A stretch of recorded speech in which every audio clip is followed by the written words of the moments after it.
Bonjour et bienvenue dans Les Chevaux Explorateurs, le podcast qui éclaire votre relation avec votre cheval.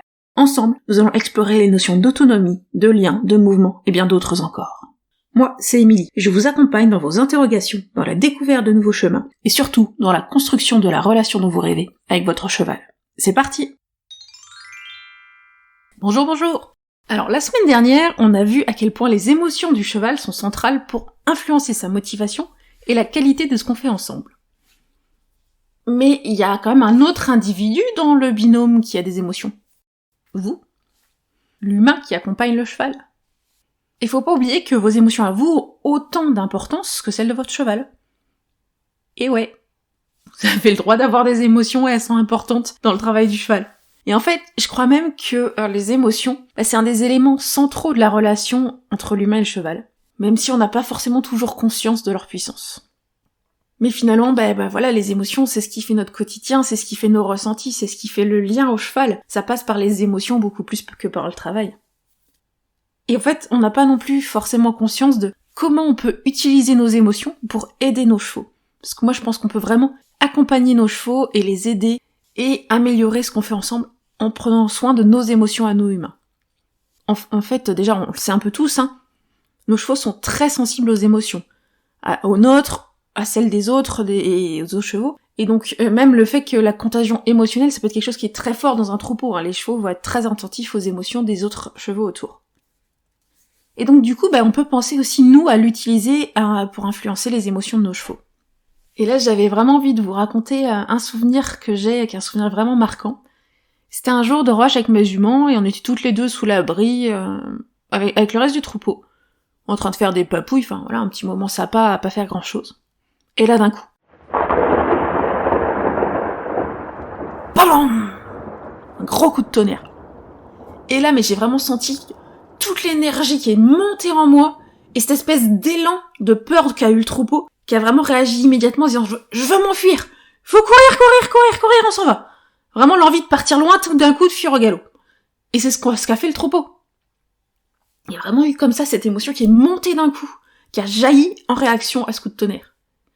Et puis moi, j'ai bien ressenti cette émotion, mais en même temps, réflexe humain, j'ai eu ce moment d'analyse en disant, sans réfléchir, ok, coup de tonnerre, on est en sécurité. Je lâche tout, je retourne au calme. Vraiment, c'est cette analyse très rapide où, non, c'est bon, c'est pas grave, je peux rester ici, j'ai pas besoin de fuir, j'ai redescendu mon énergie. Et ce que j'ai fait au même moment, c'est que cet apaisement, ce ressenti, je l'ai envoyé aussi à ma jument. J'ai eu envie de lui transmettre ce calme, sécurité. Et le résultat, il y avait 6 juments qui étaient plein cul galop dans le pré, sous la flotte, qui sont arrêtés 200 mètres plus loin. Et puis Jasmine et moi, tranquille au calme, restés sous l'abri, au sec. Et vraiment, juste en ayant ce moment où moi je me suis ramenée au calme et où j'ai connecté ce calme à ma jument, ça m'a permis de lui transmettre mon calme et de lui permettre de ne pas fuir, de ne pas réagir dans cette contagion émotionnelle du troupeau. Et de cette façon-là, en positionnant moi dans le calme, j'ai invité elle à le vivre aussi, et à rester avec moi. Et j'ai vraiment pu l'inviter, à l'amener à se poser dans ma bulle avec moi, plutôt que de suivre les émotions du troupeau. Et c'est vraiment un truc qui m'a marqué, parce que c'est assez incroyable la puissance qu'il peut y avoir là-dedans, dans cette transmission de nos émotions à nos chevaux. Et comment ça peut aller jusqu'à vraiment affecter les comportements, et en plus là on est dans un réflexe de peur. Donc évidemment ici, ce que je vous présente, c'est un exemple assez intense, mais c'est quelque chose qui est aussi présent de manière plus subtile et plus douce au quotidien. Nos émotions vont être importantes également dans les petites choses du quotidien pour aider nos chevaux.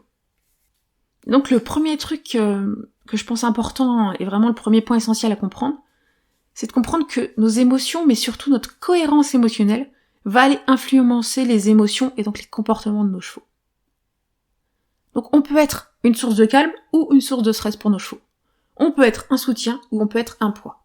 Et la clé de ça, c'est pas forcément d'être toujours calme, d'être toujours, toujours posé, tout ça, de ne pas montrer sa peur ou quoi que ce soit, mais c'est beaucoup plus d'avoir conscience de nos émotions et d'être cohérent dans nos émotions.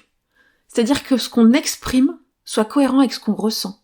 C'est-à-dire si ça va pas, on a le droit de pas aller bien, mais on peut pas laisser ces émotions-là dans la voiture. Des fois, on nous dit ça, mais finalement, on fait croire qu'on peut laisser les émotions négatives dans la voiture, mais des fois on les a avec nous, et on va les cacher, et on se les cache à nous-mêmes, et nos chevaux, ils se rendent bien compte qu'il y a une incohérence.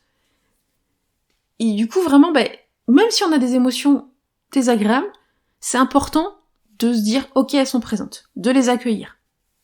Parce que nos chevaux, ils sont sensibles à cette cohérence émotionnelle. Si on essaie de cacher des émotions négatives, il n'y a rien de tel pour qu'ils aient plus envie de communiquer avec nous. Et nos chevaux ne vont pas nous juger sur nos émotions. Ce qu'ils ont vraiment besoin, c'est de cette cohérence.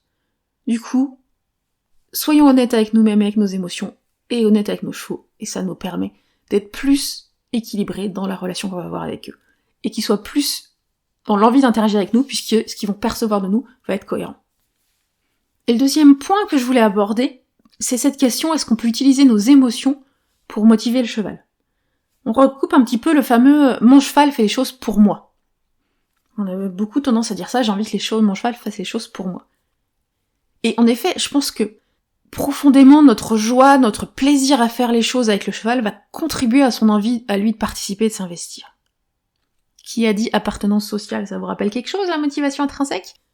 Vraiment, voilà, quand on est heureux de faire quelque chose, ça se transmet à l'autre, et souvent, l'autre, il est heureux de faire les choses avec quelqu'un qui est heureux de faire. Mais je vais quand même relativiser un petit peu ça. Aujourd'hui, je pense que nos émotions, c'est pas suffisant comme un renforcement dans un apprentissage pur. C'est-à-dire que dans l'acquisition de nouveaux comportements, c'est pour moi difficile de se passer de renforcement positif ou négatif, et en particulier dans les apprentissages complexes. J'attends qu'on me prouve l'inverse, mais à ce jour, je reste dans cette idée-là que quelque chose de nouveau, on va passer par des renforcements pour le transmettre au cheval.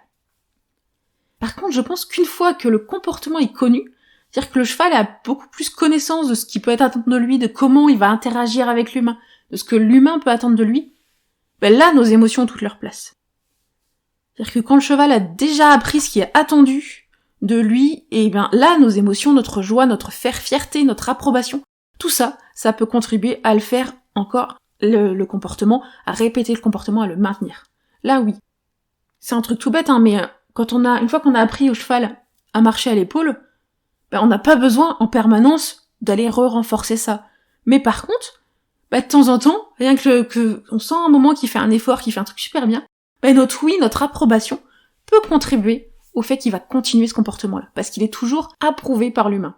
Et du coup, le cheval a toujours conscience que c'est le comportement qui est attendu de lui. Et du coup, finalement, pour conclure cet épisode, vraiment, mon invitation pour vous aujourd'hui, c'est tout simplement de prendre soin de vos émotions. De ne pas prendre soin que des émotions de votre cheval, mais prendre soin des vôtres aussi. Et donc, prendre soin de vous. Et vraiment prendre le temps de vous observer et d'accueillir tous vos ressentis, sans vous juger. De vous autoriser à exprimer les choses positives comme négatives. Et de prendre soin de votre cohérence entre ce que vous exprimez à côté de votre cheval et ce que vous ressentez vraiment. Ça va aider votre lien. Et aussi de vous autoriser à exprimer à votre cheval toute la satisfaction que vous pouvez avoir à ses réussites, aussi petite qu'elle soit. Et même si vous avez l'impression que vous êtes ridicule en disant « Oui, c'est trop bien !» mais allez-y, dites-le, parce que ça, c'est ce qui fait passer votre joie et votre enthousiasme, et ça, votre cheval va le ressentir. Parce que nos émotions à nous peuvent aider et accompagner nos chevaux. Et si vous voulez en savoir encore plus sur les émotions du cheval, et aussi de celles de l'humain qui travaille avec le cheval, pensez à vous inscrire à la cavalcade des émotions, avec mon lien affilié qui est en bio, ce qui vous permettra de me soutenir au passage. Et puis la semaine prochaine, on ira parler de 2 mécanismes de protection qui sont essentiels pour le cheval, et de leur effet sur la motivation. Si vous voulez savoir lesquels, on se retrouve la semaine prochaine. Et voilà, c'est déjà fini pour aujourd'hui. Si cet épisode vous a plu, n'hésitez pas à le partager à vos amis qui pourraient être intéressés. Pour échanger avec moi et ne pas manquer les prochains épisodes, retrouvez-moi sur mon compte Instagram @leschevauxexplorateurs. Et si vous avez envie qu'on aille plus loin ensemble ou que vous souhaitez en savoir plus sur mes accompagnements individuels et mes programmes en ligne, n'hésitez pas à me contacter par mail ou à vous rendre sur mon site internet pour en savoir plus. Tous les liens sont en description de l'épisode. À très bientôt!